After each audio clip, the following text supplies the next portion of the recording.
Om Shanti.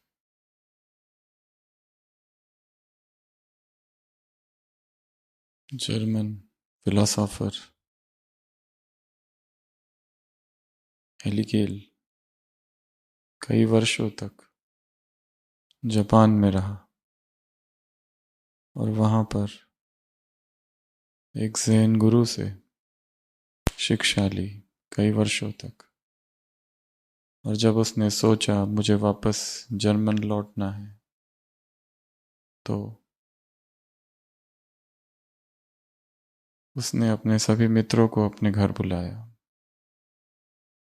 Japan में घर ऊंची ऊंची मंजिलों पर बनाए जाते थे, तो तीसरे मंजिल पर उसका मकान था और उसमें उसने सबको बुलाया, उसके मित्रों को, सहयोगियों को, साथियों को, और मुख्य रूप से अतिथि के रूप से अपने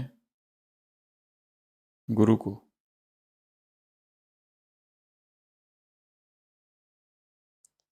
और जब गुरु बैठे थे और सारे मित्र बैठे थे,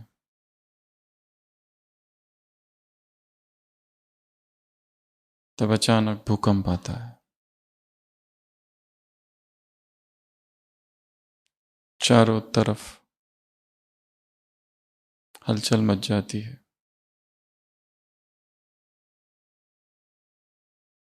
सब लोग जो वहां आए थे सीढ़ियों की तरफ भागते हैं।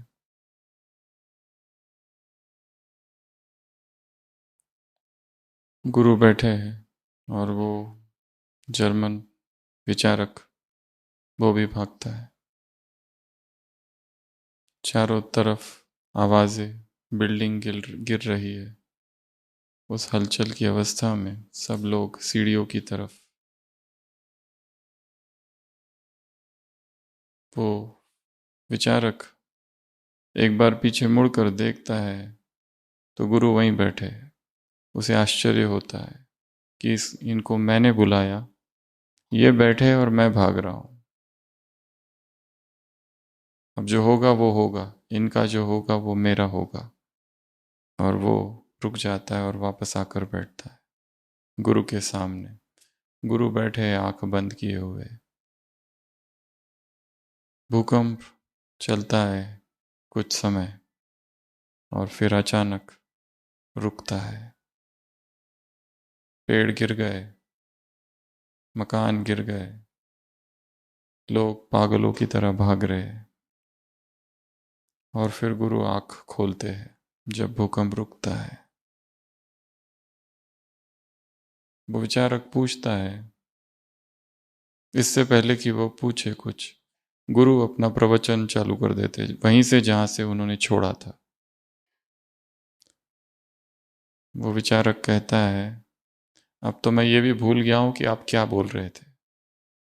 बीच में इतना बड़ा फासला आ गया, बीच में इतनी बड़ी घटना हो गई। पहले तो मुझे ये बताओ कि जब सब लोग भागे तो आप क्यों नहीं भागे। गुरु कहता है, मैं भी भागा जैसे तुम भागे। वो कहते हैं, आप कहाँ भागे, आप एक ही जगह बैठे थे। इतना बड़ा भूकंप हो गया, आप भागे क्यों नहीं। गुरु कहता है, भूकंप कहाँ नहीं है, सर्वत्र भूकंप ही भूकंप है। मैं भी भागा, परंतु मैं भीतर भागा, मैं भीतर सरक गया। वो एकमात्र ऐसी जगह है जो अकंप है, जो एकमात्र ऐसी जगह है जो स्थिर है। बाकी सब तरफ केवल कंप ही कंप, कंपायमान है सब तरफ, हलचल ही हलचल है। तो भागा तो मैं भी, परंतु कहाँ, भीतर,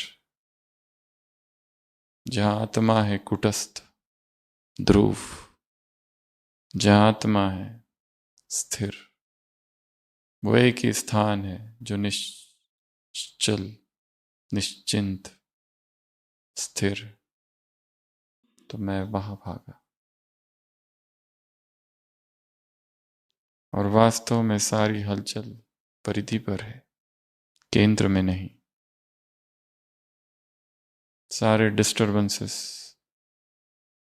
सर्कल के सरकमफरेंस में है, जहां हम जीते हैं।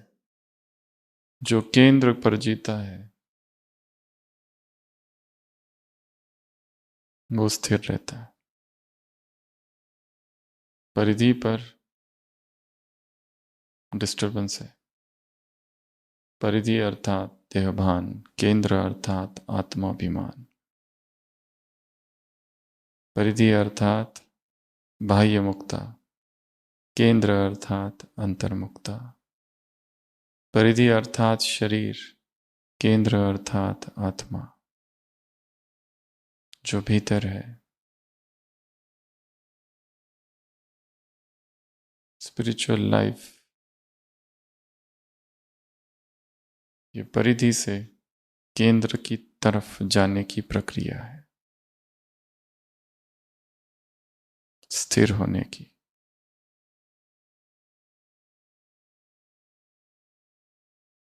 और आज की ये मुरली भी ऐसे ही एक हलचल के समय की है। 26 तारीख जनवरी मास, मॉर्निंग का 8:46 AM, 8:45 का समय सुबह का। केवल 90 सेकंड के लिए एक भूकंप आया। उसकी अवधि थी 90 सेकंड्स, परंतु ऐसा मैग्नीट्यूड था 7.6, जिसने ऐसी तबाही कर दी, ऐसी तबाही कर दी कि रिकवरी के लिए 10 साल से भी अधिक लग गए।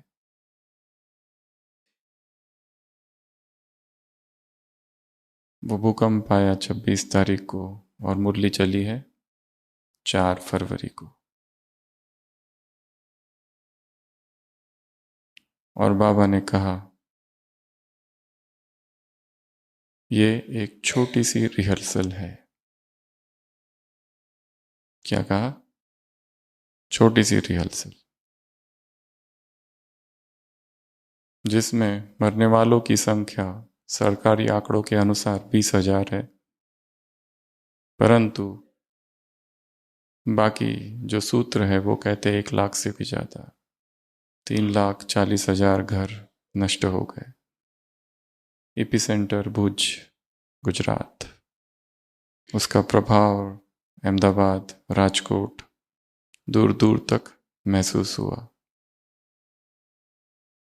उस समय ग्लोबल हॉस्पिटल की तरफ से भी एक टीम वहां गई थी, रिलीफ टीम। एक प्राइवेट हॉस्पिटल था जिसमें 150 पेशेंट थे, वो सब के सब मर गए। ऐसा भयंकर विकराल रूप उस भूकंप का था। जो सिविल हॉस्पिटल है वहां का, वो संपूर्ण रूप से नष्ट हो गया। कितने बिल्डिंग्स, कितने घर, सब कुछ तहस नहस हो गया। बाबा ने शब्द प्रयोग किया है, बेहद का चिल्लाना और बेहद का मरना, और कहा यह तो कुछ भी नहीं, समय और नाजुक होना है। ऐसी तबाही, दर्द, दुख, पीड़ा, वेदना, चित्कार चारों तरफ।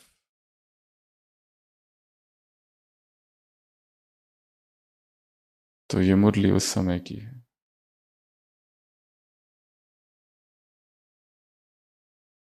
ये कुछ भी नहीं, बाबा ने शब्द कहे। छोटी सी क्या है? रिहर्सल। और उसके बाद तो कितने सारे और ऐसे इवेंट्स इस सृष्टि मंच पर हुए। 2013 उत्तराखंड, और फिर बाद में कोविड। उसके बीच में कितने सारे होते रहे।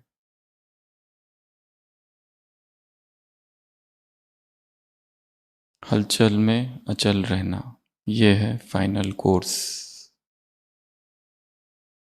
अंतिम कोर्स, अंतिम पेपर।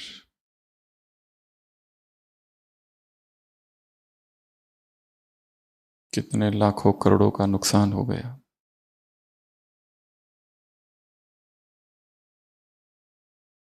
सारा रिकंस्ट्रक्शन करने के लिए कहते 10 साल से भी ज्यादा साल लग गए। और उस समय सब कुछ खत्म हो गया लोगों का। तो ऐसी ये स्थिति थी। और उससे भी भयानक, जो भयभीत करता है वो मृत्यु नहीं, मृत्यु का भय। इसके पहले भी सुनाया है कई बार। साधु बैठा हुआ है, एक मौत की छाया जा रही है। वो साधु पूछता है कौन हो? वो कहता है प्लेग। कहाँ जा रही हो? वो छाया कहती है गांव में। कितनों को मारोगी? वो कहती है 5,000 को। वो छाया चली जाती है, गांव में प्लेग आता है। 1 मास के बाद वो छाया वापस जा रही है। वो साधु पूछता है रुको, तुमने कहा था 5,000 को मारेगी, पर मर तो 10,000 गए हैं, कैसे? वो क्या कहती है, मारा तो मैंने 5,000 को ही, बाकी मर गए भय से। उसको कहा जाता है फियर पैंडेमिक। कोविड तो चला गया, पर कोविड के बाद में कौन सा पैंडेमिक है? Fear pandemic, anxiety pandemic. उसका भय, मृत्यु नहीं, मृत्यु का भय मारता है लोगों को। और उसका सबने अनुभव किया है। जो विकराल परिस्थितियां निर्माण होती है उस समय, भय चारों तरफ, वायुमंडल में भय। और वो हम सब ने देखा है कोविड के समय। सुबह नाश्ता कर रहे हैं, फोन आता है डॉक्टर का। अब तक सब ठीक है, ब्लड टेस्ट दिया हुआ है, वो टेस्ट, कोविड का टेस्ट दिया है, और सुबह फोन आता है कि पॉजिटिव है। अभी तक सब ठीक था, जैसे ही सुना पॉजिटिव, अब थर थर कांपने लगे हाथ। अब तक अच्छे से नाश्ता कर रहे थे, फिर थर थर कांपने लगे, कमजोरी इतनी आ गई अभी उठना नहीं हो रहा है, पकड़ के लेके आ जाए। केवल सुनते ही कि टेस्ट पॉजिटिव है। भय, भय, भय। इसको क्या कहा आज की मुरली में बाबा ने? ये भय क्या है? सबसे बड़ा भूत। इसलिए तुम्हें क्या बनना, क्या चाहिए? 2 चीजें चाहिए, हिम्मत और निर्भय। निर्भय,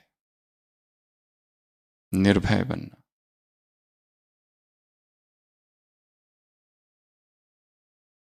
ये सब देखने के लिए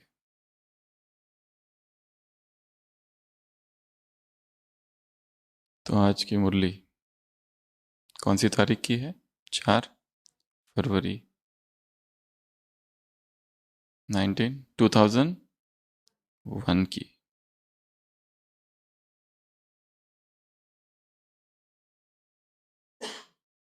कई सारी बातें हैं मुरली में, कई सारे राज हैं। दादी से मिल रहे, जगदीश भाई से मिल रहे बाबा। फरवरी में मिल रहे 2001, और 12 मई को उन्होंने शरीर छोड़ा, इसी साल। नयों से मिल रहे, 100 कुमारियां है जिनका समर्पण समारोह, स्टैंप। नए आए हुए हैं, सेवा में आए हुए हैं। डायमंड हॉल में मुरली चल रही है। ये वहां का दृश्य है। तो इस बैकग्राउंड के साथ इस मुरली की शुरुआत करते हैं। कौन सी सभा देख रहे हैं बाबा? राज्यसभा, जहां सभी कौन है? स्वराज्य अधिकारी। मैं कौन, मेरा भविष्य क्या, ये इस पर निर्भर करता है कि स्वराज्य अधिकार कितना है। और इसी स्वराज्य अधिकार की ढेर सारी बातें इस मुरली में आई। पहली, ये सदा है और सहज है। यह अधिकार सहज है, यह अधिकार सदा है। इस अधिकार का नशा की परसेंटेज क्या है और कितना समय है। यह अधिकार संकल्प तक है केवल, या फिर स्वरूप तक है। कैसा है, चेक करो।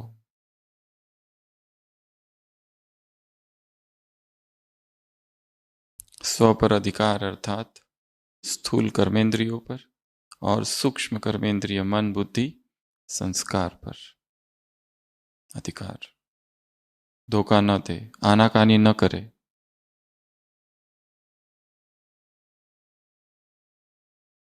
दरबार लगाओ। साकार मूल्य में आता है ना, ब्रह्मा बाबा क्या करते थे, दरबार। देखो आज किसने धोखा दिया।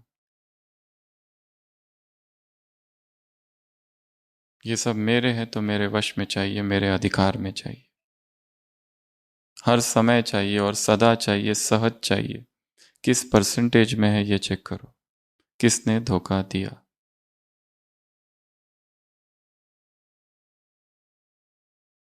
जब ऑर्डर करो तभी आए, जिसको ऑर्डर करो वही आए। ऑर्डर करेंगे आज और नहीं आया तो? उदाहरण कौन सा दिया मुरली में इसका? एक मशीन का उदाहरण दिया ना, विदेश की मशीन। ऑर्डर करो आज और वो ना आए तो? जिसको जो चाहिए उसको वही देना। किसी को पानी पानी की प्यास है, उसको हम भोजन खिला रहे हैं, तो ये नहीं चलेगा। जिसको जो चाहिए वही देना। इसमें 3 उदाहरण दिए। और स्थित होना चाहते हो मन मना भाव में, और क्या हो जाता है, व्यर्थ और नेगेटिव। स्थित होना चाहते हो मधुरता में, और क्या आ जाता है, चिड़चिड़ापन और आवेश। स्थित होना चाहते हो निर्माणता में, और क्या आ जाता है, मुझे ही मरना है, दबना है, बदलना है। बाबा ने कहा खुद ही पर रहम करो पहले, तो दूसरों पर रहम करने से पहले। फिर स्वराज्य अधिकार कैसा हो, लॉ एंड ऑर्डर दुनिया में कहा जाता है। यहां क्या कहा बाबा ने, लव एंड ऑर्डर। दमन नहीं करना है इंद्रियों का, उनको ट्रेन करना है, डोमेस्टिक बनाना है, पालतू बनाना है। वो अभी वाइल्ड है, अनकल्चर्ड, अनट्रेन्ड, जंगली है। उनको समझना है, आंखें क्या चाहती है, हाथ क्या चाहते हैं, कान क्या चाहते हैं। अगर दमन किया तो वो विस्फोट होता है एक दिन। समझ समझ के, मन का भी दमन नहीं, इंद्रियों का भी दमन नहीं। द्वापर से अब तक आत्माओं ने ये सब किया है, पर परिणाम कुछ भी नहीं।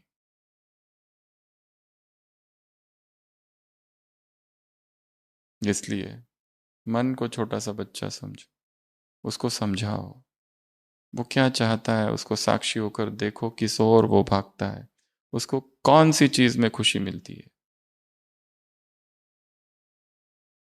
क्या चाहता है। वो प्रशंसा चाहता है, प्रसिद्धि चाहता है, दमन नहीं करो। भोग विलास चाहता है, क्या चाहता क्या है। लाल बहादुर शास्त्री थे, उनको किसी ने कभी पूछा था कि आप ऐसी सभाओं में क्यों नहीं जाते जहां आपका सत्कार हो, सम्मान हो। कितने निमंत्रण आते हैं, हमेशा आप टाल देते हो, कुछ तो कारण होगा, आपको जाना चाहिए। वो कहते हैं मुझे लाला जी, लाला लजपत राय, उन्होंने एक बात सिखाई थी, और वो बात ये थी,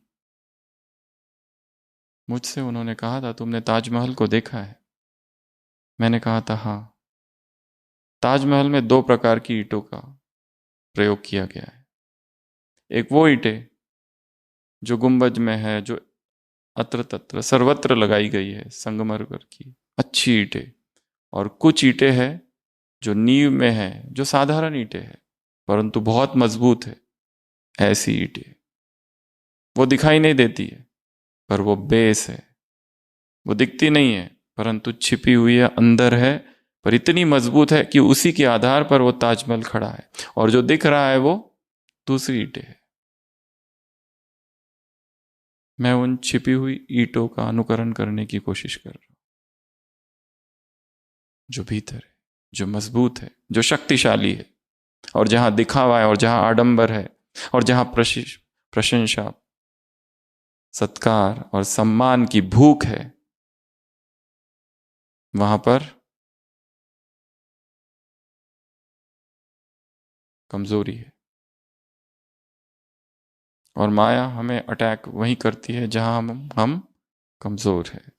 जो जिसकी कमजोरी है वहीं पर अटैक होता है। तो मन को समझना है, दमन नहीं करना है, उसको ट्रेन करना है, उसको सिखाना है, उसको समझाना है। तुमको क्या चाहिए? ये चाहिए, अच्छा ये मिल गया। मिलने के बाद क्या? सारे दुख मिट जाएंगे, सारी पीड़ा हट जाएगी? नहीं। हम चाहते हैं कि कोई मुझसे प्यार करे, वो प्यार करने लगे तो क्या हो जाएगा? सब ठीक हो जाएगा ना। इसी मुरली में कहा है बाबा ने, एक ही बस गीत गाते रहो दिल में, मेरा बाबा, बस और कुछ नहीं। उस एक को ही समा के रखो भीतर। सच्ची दिल और साफ दिल, ये है साधन किसका? एवर रेडी रहने का। जहां सच्ची दिल है तो बाप भी राजी और बाकी सब राजी। लास्ट संडे की मुरली में था ना, सेवा से क्या मिलता है? एक फल, एक बल। फल कौन सा, बल कौन सा? बल खुद की संतुष्टि, और बल और फल दूसरों की संतुष्टि। तो स्वराज्य अधिकार में कितनी बातें हैं? एक तो सदा रहे, दूसरा यह अधिकार सहज रहे। इसमें परसेंटेज कितनी है, कितना समय रहता है वो चेक करो। लव एंड ऑर्डर कितना है? जिस समय जिस शक्ति की आवश्यकता है वही शक्ति आए। और इसी मूल्य में बाबा ने कहा, अपनी शक्तियों को क्या करो? इमर्ज करो। अपनी शक्तियों को सारे दिन भर यूज करो, अपने अधिकार की संभाल करो। जिसको ऑर्डर करो वही आए, और तुरंत आए, 1 सेकंड में आए, एवर रेडी, लेट ना हो। उसके लिए क्या चाहिए? प्रैक्टिस, स्मृति। बाबा ने कहा है स्मृति स्वरूप। स्मृति रहो, स्मृति में रहो तो शक्ति आएगी, और उस शक्ति से फिर क्या बनेंगे? स्वरूप। निरंतर कहां बैठे रहो? मुरली की शुरुआत, ताज, तख्त और तिलक। ताज कौन सा? प्यूरिटी का। वास्तव में आधार तो प्यूरिटी ही है। जहां प्यूरिटी है वहां सभी इंद्रियां अपने वश में आ जाएगी स्वतः। जहां प्यूरिटी ही नहीं है, बेसिक प्यूरिटी ही मिसिंग है, ब्रह्मचर्य ही खंडित हो रहा है बार बार। ब्रह्मचर्य तो यहां पर बहुत छोटी बात है, परंतु वो बेस है। वो जैसे ही स्थूल विकार हट जाते हैं, मन शुद्ध हो जाता है, अपने आप चेतना ऊपर उठने लगती है। और ये सारी अध्यात्म की बातें, सारी मुरली, अध्ययन, स्टडी, धारणाएं अपने आप होने लगती है। मेन एक धारणा हो गई तो उसके पीछे सारी धारणाएं अपने आप आने लगती है। केवल ये मुरलियां अलग अलग है, बातें अलग अलग है पर एक ही सब कुछ। जहां प्यूरिटी है वहां स्वराज्य स्वतः है। सेल्फ कंट्रोल, सेल्फ रिस्ट्रेंट अपने आप है, क्योंकि मेन को पकड़ लिया है। परिणाम स्वतः हो जाएगा। स्वराज्य अधिकार तो परिणाम है प्यूरिटी का, ब्रह्मचर्य का, संपूर्ण ब्रह्मचर्य का। जहां ब्रह्मचर्य अखंड है, जहां प्यूरिटी अनब्रोकन है, वहां स्वराज्य स्वतः है। इसलिए ताज कौन सा? प्यूरिटी का। तख्त कौन सा? अकाल तख्त। और तिलक कौन सा? अधिकार की स्मृति का तिलक। अधिकार की स्मृति का तिलक, प्यूरिटी का ताज और अकाल तख्त। इस तख्त पर बैठे रहो, इस तख्त को संभालो, इस तख्त से नीचे नहीं आओ। अलग अलग जगह अलग अलग शब्द प्रयोग किए बाबा ने। हे विश्व कल्याणी आत्मा, हे विश्व परिवर्तक आत्मा, अपने अधिकार को संभालो, अपने अधिकार को छोड़ो नहीं, अपने अधिकार से नीचे नहीं आओ।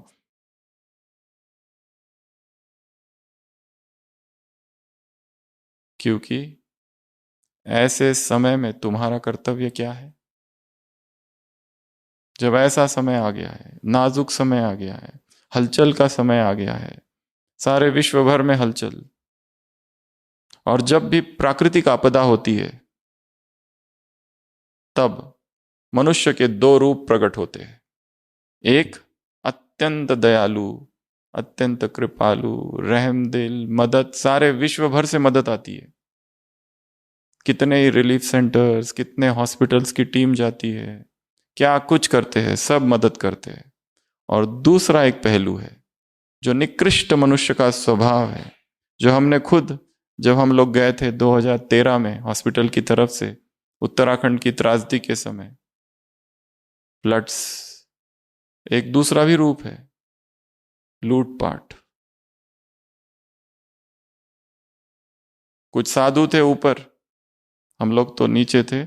ऊपर वो नीचे रेस्क्यू टीम वहां पहुंची, सीआरपीएफ के ऑफिसर्स पहुंचे, नेवी, आर्मी, एयरफोर्स सारे थे। उनको लेने के लिए वो आने के लिए तैयार नहीं। उनको कहा चलो चलो चलो, वो जबरदस्ती भी उनको जबरदस्ती लेके आया। उनकी झोलियों में पूरा सोना चांदी भरा हुआ था। जो डेड बॉडीज थी उनके कंगन लोग तोड़ रहे थे, गहने, क्या कुछ था। एक वो रूप भी देखा उस समय जो प्रकट होता है, चोरी, वो सब कुछ था, लूटपाट। वो एक दूसरा रूप मनुष्य का प्रकट होता है उस समय, हाईएस्ट भी और लोएस्ट भी। कितने सारे लंगर्स, सारे लोग फ्री में भोजन बांट रहे, फ्री में दवाइयां दे रहे, इतनी मदद कर रहे, जान पे खेल कर। वो आर्मी के लोग, हमने देखा, एक उधर थे लोग और बीच में पूरा बह रहा था, तो एक पुल था वो भी टूटा हुआ, तो आर्मी के जो लोग थे वो ऐसे सो गए थे और लोग उनके शरीरों के ऊपर से चलकर आ रहे थे। एक तरफ ये इनका त्याग, इनकी सेवा, और दूसरी तरफ वो भी लूटपाट करने वाले, वो उसी में लगे हुए थे। वो इतना सारा सोना निकला उनके पास से, डेड बॉडीज बह रही थी, बदबू, बीमारियां। ये एक दूसरा पहलू है, बीमारियां। जब ऐसी प्राकृतिक आपदा आती है, प्रश्न ये उठता है, ये प्राकृतिक आपदाएं आती क्यों है? उसके तीन, आध्यात्मिक दृष्टि से तीन कारण हैं। एक तो कारण है विकार, हिल स्टेशंस, ये वो सब विकारों के अड्डे हैं। अपवित्रता, काम विकार, उसकी तरंगे फैलती है प्रकृति में, प्रकृति क्रुद्ध है, एक वो कारण। दूसरा, आइंस्टाइन पेन वेव्स, ईपी वेव्स, एक बहुत बड़ी स्टडी हुई है और बहुत जगह पब्लिश भी हुई है और एक्सेप्टेड स्टडी है। वो कहती है स्टडी कि जहां कत्ल खाने ज्यादा है, जहां जानवरों को मारा जाता है, उस एरिया में भूकंप ज्यादा आते हैं। क्यों? क्योंकि जब जानवरों को मारा जाता है तो उनको भूखा रखा जाता है, फिर उनकी बलि दी जाती है, उनको मारा जाता है कमर्शियल पर्पस के लिए, खाने के लिए। तो उनके हृदय में जो दर्द है, जो पीड़ा है, जो वेदना है, जो चित्कार है, वो प्रकृति में फैलती है तरंगे, और वही तरंगे अर्थक्वेक के साथ जुड़ी हुई है। डॉक्टर मदन मोहन बजाज, इसकी बहुत बड़ी स्टडी है। इनको कहा जाता है ईपी वेव्स, आइंस्टाइनियन पेन वेव्स। जानवरों के हृदय से जो पीड़ा के स्वर, चित्कार, जो तरंगे निकलती है, वो टेक्टोनिक प्लेट्स होती है धरती में, उसको हिलाती है। और इन्हीं टेक्टोनिक प्लेट्स के हिलने से भूकंप आते हैं। यह दूसरा कारण है। और तीसरा कारण, साइंस घमंड। मुरलियों में आया है, वो है, इनका है साइंस घमंड, साइंस घमंडी, पर कुछ नहीं बचेगा। द फॉल ऑफ पॉम्पेई, मुरलियों में यह शब्द आया है। पॉम्पे नाम का शहर था इटली में, बहुत पहले 79 एडी, क्राइस्ट के 79 ईयर्स। वोल्केनो का एक साइट था, वो वोल्केनो, फ्रोजन वोल्केनो था, वो फूटा और सारा शहर के शहर नष्ट हो गया। मुरलियों में यह शब्द है पॉम्पेई की, पॉम्पेई, ये पूरी दुनिया पॉम्पेई की तरह खत्म हो जाएगी। द फॉल ऑफ पॉम्पेई, वो है माया का पॉम्प, ऐसा मुरलियों में आता है। वो है साइंस का घमंड। और साइंस कहीं ना कहीं इसके लिए जिम्मेवार है। तो कारण तो बहुत सारे हो सकते हैं। ये 3 आध्यात्मिक दृष्टिकोण से बहुत सूक्ष्म कारण है। और भुज का ये जो भूकंप था इतना भयानक था, केवल 90 सेकेंड,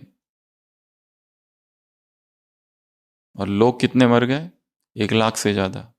इंजर्ड की संख्या तो बात मत पूछो, जो लोग घायल हुए वो तो बहुत ज्यादा की संख्या है। उसका कोई, गवर्नमेंट फिगर कहती है 2-2.5 लाख, पर वो तो कितनी ज्यादा होगी। घर कितने खत्म हो गए, सब कुछ, डॉक्यूमेंट्स, फाइल्स, सर्टिफिकेट्स, सब कुछ। तो बाबा ने कहा ऐसे समय में तुम्हारा क्या कर्तव्य है? यह है मुरली का सार। तुम्हें क्या करना है ऐसे समय में? पहले तो तुम स्वराज्य अधिकारी हो, शक्तियां तुम हो, गायन शक्तियां आ गई है। ये कब होगा? ये तुम्हारे लिए गाया है। तुम्हारे ही वो मूर्तियां है, 2 भुजा, 4 भुजा, 6 भुजा, 8 भुजा, 16 भुजा।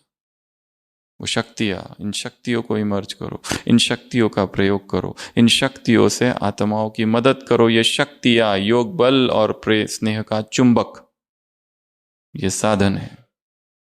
तो तुम्हें क्या करना है? फरिश्ता बनो और आत्माओं को सकाश दो। कौन सी सकाश?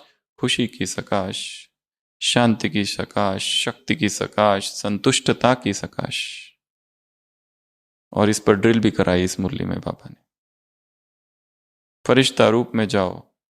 उस समय कोई ज्ञान सुनेगा क्या? हाँ,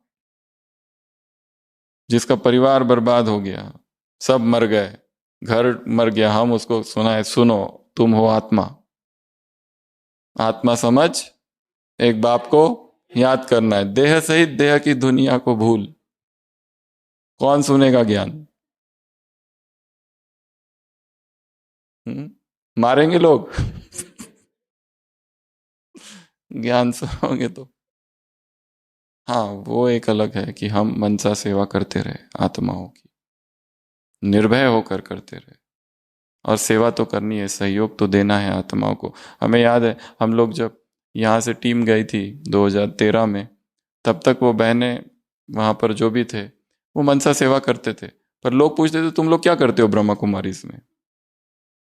तो लोगों को क्या कहे? सकाश। हम लोग किरणें फैलाते हैं। तो हम लोग गए तो उनको बड़ी खुशी हुई कि ये दिखने वाला है ना। कैंप लगाया, टेंट लगाया, ये किया, मेडिसिन दी। इतने सारे घायल लोग रोज आते थे, किसी को यहाँ चोट, वहां चोट, वो रेस्क्यू कैंप्स, रेस्क्यू टेंट्स, बहुत सारा कुछ कुछ था उधर। कुछ ना, हर दिन कुछ ना कुछ हलचल होती रहती थी। तो लोगों को स्थूल चाहिए, स्थूल में कुछ कर रहे हैं, कोई कपड़े दे रहे हैं, कोई कुछ कर रहे हैं, कोई ट्रेनिंग दे रहा है लोगों को।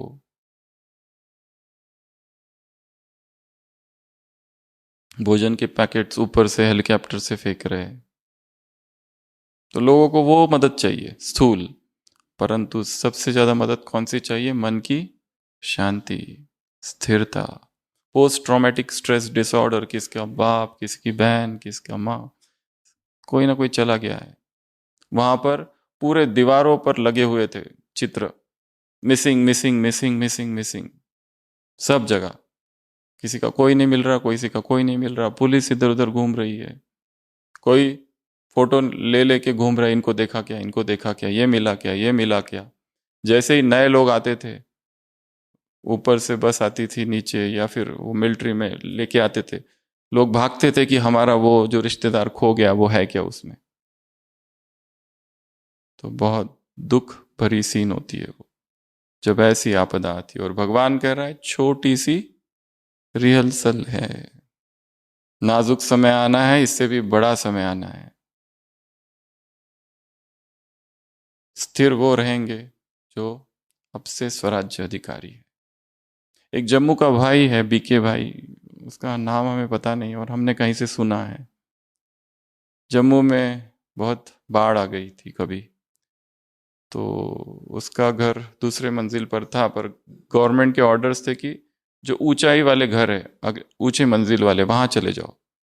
तो उसके बाजू में एक दूसरा घर था जो तीसरी मंजिल वाला था, और ये भी कहा था कि जो जो तुम्हारे अच्छे, जो मुख्य इंपॉर्टेंट वैल्यूएबल्स है वो ले लो सारे। तो उसने क्या किया, उसको ऐसी टचिंग आई वो बाबा अमृत वेला कि बहुत उसने वैल्यूएबल वैल्यूएबल कुछ भी नहीं लिए, और खाने की सारी सामग्री ले ली, जितना हो सके जितना उसके पास था वो सारी खाने की सामग्री ले ली।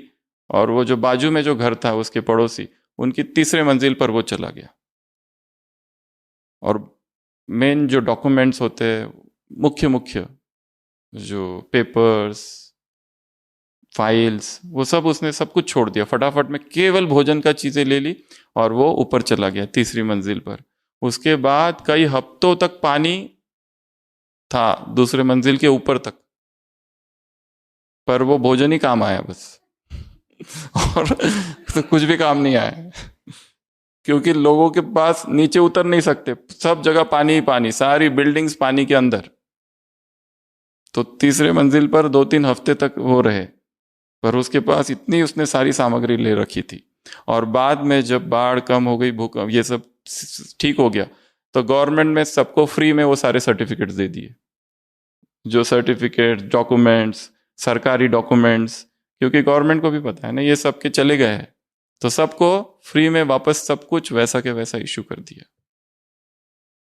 तो संकट के समय क्लीन एंड क्लियर इंटेलेक्ट, त्रासदी होती है उस समय, अपने आप टचिंग आएगी, ये करूं, ये करूं, ये करूं, ये नहीं करूं, ये करना चाहिए, ये नहीं करना चाहिए, अचानक ऊपर से आएगा।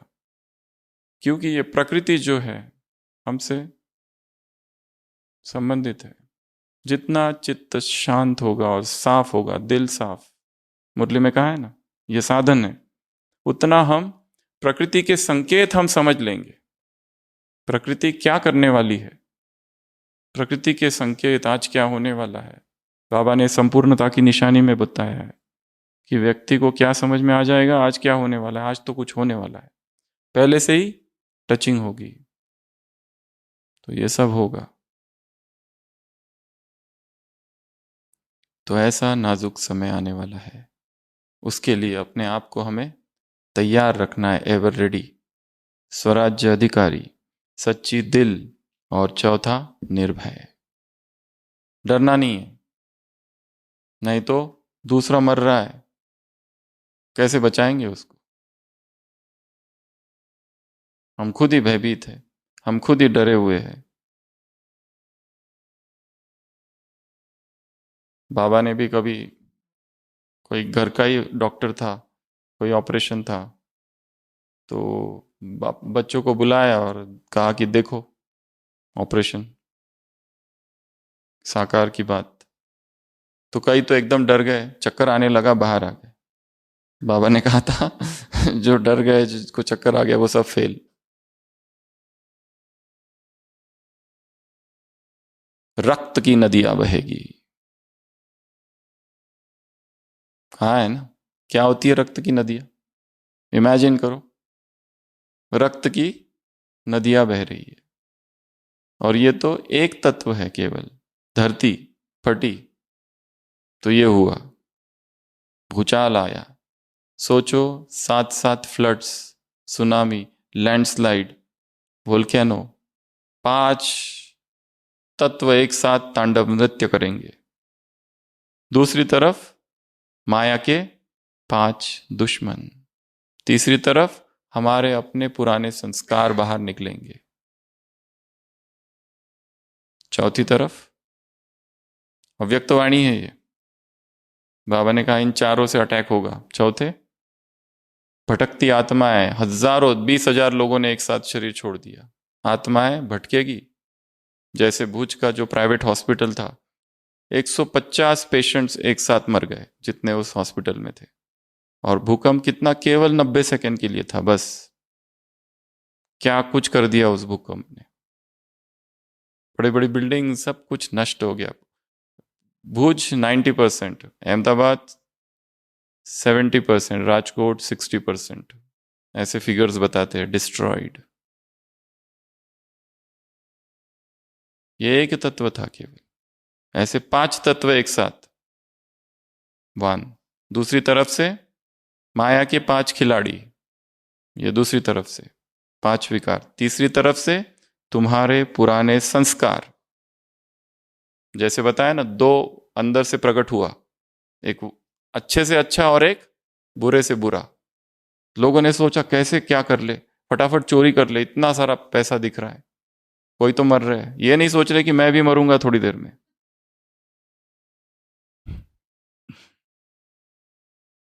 डेड बॉडी की अंगूठी निकाल रहे हैं, घरों में जा जाके चोरियां कर रहे। और एक चीज, एक तरफ तो वो लोग थे जो फ्री में बांट रहे, और उसी समय 200-200 रुपए की एक एक रोटी बेचने वाले भी थे उधर। पानी की बोतल और 200 रुपए की एक रोटी, वहां पर भी बिजनेस चालू किया लोगों ने। एक तरफ तो लंगर लगे हुए थे, इतना भोजन, इतना भोजन, इतना भोजन, जिसको जितना चाहिए खाओ। और दूसरी तरफ ये लोग भी थे। तो सब था। तो संस्कार जो पुराने हैं, जो लंबे समय वाले हैं, वो क्या होंगे उस समय? बाहर निकलेंगे। जो विकार था, देह आकर्षण था, वो बाहर निकलेगा। काम वासना थी, वो बाहर निकलेगी। जो चिड़चिड़ापन था, वो बाहर जो मूड का फ्लक्चुएशन है, वो बाहर निकलेगा। अभी अभी मूड बहुत अच्छा, अभी अभी किसी को कहेंगे तुम बहुत अच्छे हो, अगले क्षण लगेंगे ये दुश्मन है। आगे अभी अभी लगेगा इसको ये फॉलो करना चाहिए, दूसरे क्षण ये नहीं चाहिए। मूड फ्लक्चुएशंस, और उसमें प्रकृति का ये रूप। अभी देखो, जो दिन रात बारिश चल रही है आबू में, कैसा मौसम है। कईयों ने पुरुषार्थ छोड़ दिया है। जब मौसम ठीक होगा ना, फिर चालू करेंगे। अभी तब तक थोड़ा सा रेस्ट। ये नहीं होता है, बिस्तर पर ही आराम से कर लो अमृत वेला। क्यों उधर जाना है? बाबा तो कहीं आत्मा समझ के तो याद करना है। उधर क्या जाना है पानी बारिश में, वो भी भीगते हुए, गीले गीले कपड़े, कमरे में बैठ के, वो भी बिस्तर में ही, और गुप्त योग, बाजू वाले को भी पता ना चले, इतना गुप्त। मतलब आंख खुली तो थोड़ी देर देख के गुड मॉर्निंग करके, फिर ऐसे। वो एक बहन कह रही थी, अगर सुबह अमृत वेले का समय है, 4 बजे है, हम सो रहे हैं और स्वप्न देख रहे हैं, और स्वप्न में बाबा दिख रहा है, उठना चाहिए कि नहीं उठना चाहिए? क्योंकि अगर उठते हैं तो ये जो बाबा से मिलन हो रहा है स्वप्न में, इसका ये तो चला जाएगा ना। मतलब मैं फील कर रही हूं कि बाबा है, ऐसे पूरा स्वप्न में बाबा मुझे गले मिल रहा है, हाथ पकड़ रहा है, तो अभी मैं उठूं, ये स्वप्न को छोड़ू, और फिर उठ के, और फिर तो लगता भी तो नहीं। कहाँ है योग? योगी और योग न लगे, ये है सजा। सुबह भी कहा था, राजयोगी और योग न लगे, ये क्या है? सजा। किसकी सजा? पिछले दिन के अलबेलेपन की, पिछले दिन के पाप की, अलबेलेपन की, विकर्म की, अमर्यादा की, श्रीमत के उल्लंघन की। तो बाबा ने इस मुरली में ड्रिल कराई, कौन सी? फरिश्ता बन के उड़ो, चढ़ती कला, और ऐसे स्थानों पर जाओ और आत्माओं को सकाश दो, किरणें फैलाओ। कभी मुरली में प्रश्न वाक्य आता है सकाश शब्द, कभी आता है सकाश एक, वाइब्रेशंस दो, लाइट तीसरा, करंट चौथा, किरणें। सकाश, किरणें, रश्मियां फैलाओ, रेज, लाइट फैलाओ। कभी आता है light, light, charge, electricity, current, waves, ये सब फैलाओ। कौन फैला रहा है, ये इंपॉर्टेंट है। किस माइंडसेट में है हम? विश्व कल्याण की भावना है, सबकी मदद की भावना है, सबका कल्याण हो जाए, भीतर ये फीलिंग, सबका कल्याण हो जाए, कुछ दुख ना रहे, कोई दुख में ना रहे, बस ये फीलिंग भीतर। फिर वो किरणें अपने आप फैलेगी। और बाबा ने कहा 1 सेकंड में, और इसके लिए क्या चाहिए? एकाग्रता चाहिए, कॉन्सेंट्रेशन ऑफ माइंड, जिससे हम ये किरणें सब तरफ फैलाए। केवल जब आपदा आई तभी नहीं, वैसे भी लोग दुखी है। आपदा आती है तो बहुत ज्यादा दुखी हो जाते हैं, जब नहीं है तब दुखी है नहीं है क्या? तब भी तो दुखी है। अमेरिका में हर 3 व्यक्ति से में एक व्यक्ति नींद की दवा खाता है। रैंडम पॉपुलेशन में से 3 को पिकअप करो, उसमें से पता चलेगा ये बिना नींद की दवा के इसको नींद ही नहीं आती है। बेचैनी, एंजाइटी, फियर, डर, डर रहता है निरंतर, कुछ हो ना जाए, कुछ हो ना जाए। कुछ हो नहीं रहा है परंतु फियर है, और सबकॉन्शियस में है, वो बहुत गहरा है, बहुत डीप। इस मुरली में कहा ना, भय के कई और भी कारण है, यही नहीं कि केवल इसके वजह से। वो कारण अंदर समाया हुआ है, जब तक उस कारण को नहीं निकालोगे भय नहीं जाएगा। फोबियास कहते हैं इसको इंग्लिश में, फोबियाज। अलग अलग फोबियाज होते हैं लोगों को।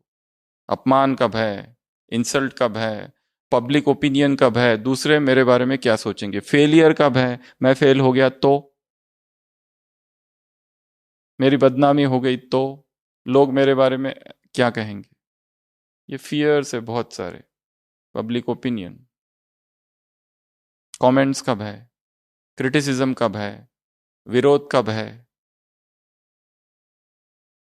हम जो भी कर रहे हैं वास्तव में, दुनिया हमें हमारे एक्शंस का रिमोट दुनिया के पास है, वो डिसाइड करते हैं। हमारा अपना कुछ भी नहीं है, सारा उधार का जीवन है। वो कहते हैं कि तुमको ये नहीं करना चाहिए, तो हमको लगता है हाँ मुझे नहीं करना चाहिए। वो डिसाइड करते हैं ये अच्छा नहीं है।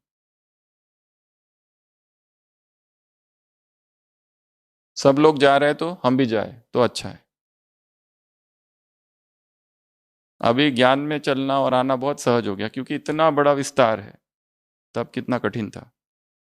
इसलिए बाबा पुरानों को बहुत याद करते हैं। दादियों को मिले ना, सर सर्कल में बैठते थे, बाबा ने कहा ना, तुमको भी ऐसी इच्छा होती कि दादियों की तरह हम भी आके बैठे।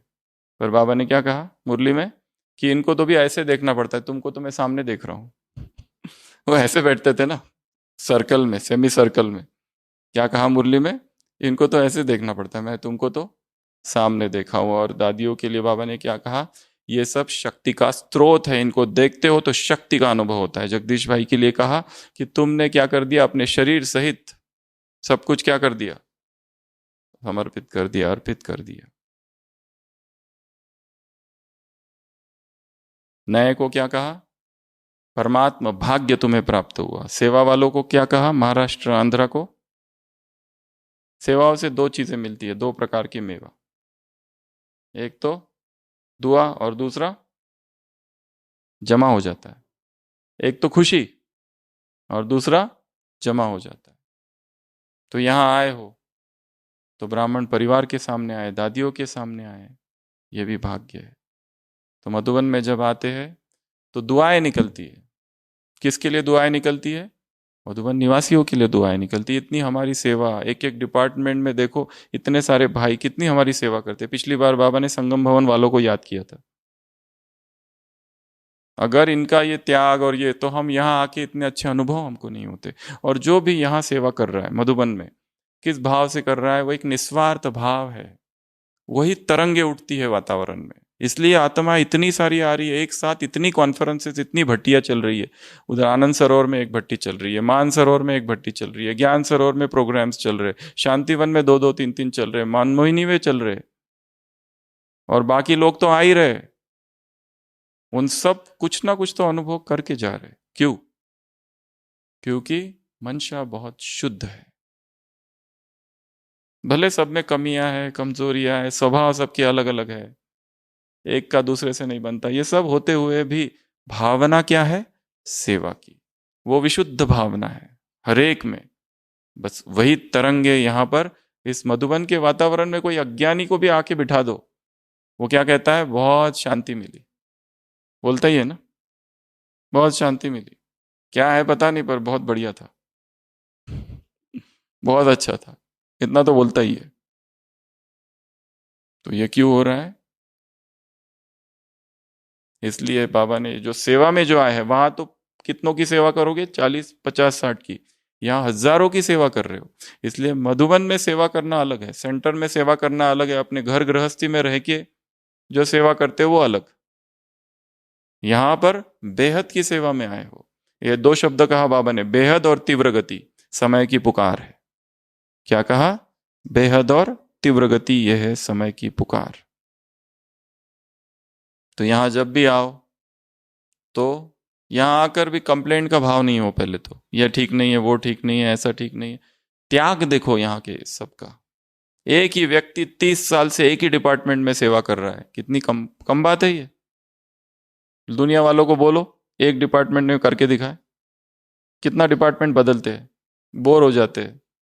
यहाँ देखो कि एक एक डिपार्टमेंट में एक ही व्यक्ति एक ही प्रकार की सेवा कर रहा है इतने समय से, और वही उमंग उत्साह है अभी जो पहले था। सेवाओं के लिए तो वही है। भले योग कम होगा, ज्ञान कम होगा, भले वो सब अलग बात है, बट सेवा बेजोड़ है। ऐसी कहीं सेवा किसी विश्व के किसी कोने में नहीं है। मधुबन महायज्ञ है। तो नयों से मुलाकात की, फिर सेवा वालों से मुलाकात की। दादी जानकी ने क्या कहा बाबा को? कौन है बाबा? रमजबाज। बाबा ने कहा बच्चिया तो चतुर सुजान है, बच्चे तो बाबा से भी ज्यादा चतुर होशियार। तुमने बांधने वाला बड़ा है या बंधने वाला बड़ा है? मतलब हम बड़े हैं, बाबा छोटा है? नहीं, ऐसे ही तो हुआ। तो बाबा ने उसने खुद ही सिखाया है मुझे कैसे बांधो, ये भी बोला ना। तो वो एक, तो मुरली में देखो कितनी सारी बातें। ड्रिल कराई एक अच्छी सी फरिश्ते वाली, 1 सेकंड में फरिश्ता बनो, विश्व को सकाश दो, आ जाओ। जहां त्रासदी हुई, आपदा आई, वहां जाओ, आत्माओं को सकाश दो। और ये काम तो रोज करना है। दुखी आत्माओं को सकाश, अशांत आत्माओं को सकाश, अपवित्र आत्माओं को, भटकती आत्माओं को, प्यासी आत्माओं को, अलग अलग स्थानों पर सूक्ष्म शरीर धारण, अंतवाहक शरीर, अंतवाहक स्थिति, ये भी कहा है। ये साधन होगा, स्थूल में थोड़ी ना जा सकोगे। तो अभी ये काम करना है। ऐसे कैसे? स्वराज्य अधिकारी आत्माओं को ऐसे, सच्ची दिल साफ दिल वाली आत्माओं को ऐसे, विश्व कल्याण का, विश्व परिवर्तक आत्माओं को ऐसे ऐसे ऐसे, एवर रेडी आत्माओं को ऐसे ऐसे, जल्दी बोलो, निर्भय आत्माओं को ऐसे, जिम्मेदार आत्माओं को, जिनकी दृष्टि में किसी का कल्याण नहीं, जिनकी वृत्ति में किसी का कल्याण का संकल्प नहीं, ऐसी आत्माओं को, ज्ञान की शक्ति शांति और अज्ञान की शक्ति क्रोध से मुक्त आत्माओं को ऐसे, ताज तख्त और तिलकधारी आत्माओं को, प्यूरिटी का ताज, भ्रुकुटी का अकाल तख्त और अधिकार की स्मृति का तिलक वाली आत्माओं को ऐसे, चतुर सुजान आत्माओं को ऐसे, अपने देह सहित सब कुछ अर्पण करने वाले आत्माओं को ऐसे, अपने समर्पण में कौन सा ठप्पा लगाने वाली आत्माओं को, ऑल माइटी ऑथोरिटी का ठप्पा जो कभी मिट नहीं सकता, ऐसी आत्माओं को ऐसे ऐसे, सेवा करके खुशी और जमा का खाता ये मेवा प्राप्त करने वाली आत्माओं को ऐसे, लव और लॉ का बैलेंस रखने वाली आत्माओं को, या फिर लव और लॉ से अपनी सारी कर्मेंद्रियों को चलाने वाली आत्माओं को ऐसे, अपनी कर्मेंद्रियों के सदा स्वराज्य अधिकारी, सदा सहज, लव एंड ऑर्डर वाली, स्वरूप वाले, संकल्प वाले नहीं, केवल स्वरूप वाली आत्माओं को ऐसे, समय की पुकार, तीव्र गति और बेहद ऐसी आत्माओं को ऐसे, फरिश्ता बन जहां भूकंप आया वहां जाके प्रकाश देने वाली आत्माओं को, जिसको जो चाहिए, जो जे वांछिल तो तेला हो, ऐसी आत्माओं को ऐसे, स्नेह और स्नेह का चुंबक, योग का बल और शक्तियों वाली आत्माओं ऐसे, 2 भुजा वाले की, 4 भुजा वाले की, 6 या 8 या 16, कितने हो, 16, एक जगह बैठ के 16 काम करने का, मल्टीटास्किंग। तो ऐसी आत्माओं को ऐसे, शक्तियों को इमर्ज करने वाली आत्माओं को, इमर्ज रखने वाली आत्माओं को, शक्तियों को कार्य में लगाने वाली आत्माओं को, अपने अधिकार को संभालने वाली आत्माओं को ऐसे, पांडव सेना को ऐसे, शिव शक्तियों को ऐसे, बाबा को बांधने वाली आत्माओं को ऐसे, किससे बांधेंगे, स्नेह की डोर से ऐसे ऐसे, मेरा बाबा एक शब्द याद रखो, दिल में बिठाने वाली आत्माओं को ऐसे, आनंद में रहने वाली, आज की मुरली को बताओ ऐसे, लाइट, परखने की शक्ति, सर्वशक्तियां ऐसे, सच्ची दिल और साफ दिल हो गया ऐसे ही। हाँ, भूकंप आने के बाद भीतर खिसकने वाली आत्माओं को, जो कि अकंप है, जो कि कुटस्थ स्थिर है, एकाग्र है, उस आत्मस्थ स्थिति में रहने वाली आत्माओं को बाप दादा का याद, प्यार, गुड नाइट और नमस्ते। हम रूहानी बच्चों की रूहानी बाप दादा को याद, प्यार, गुड नाइट और नमस्ते। ओम शांति।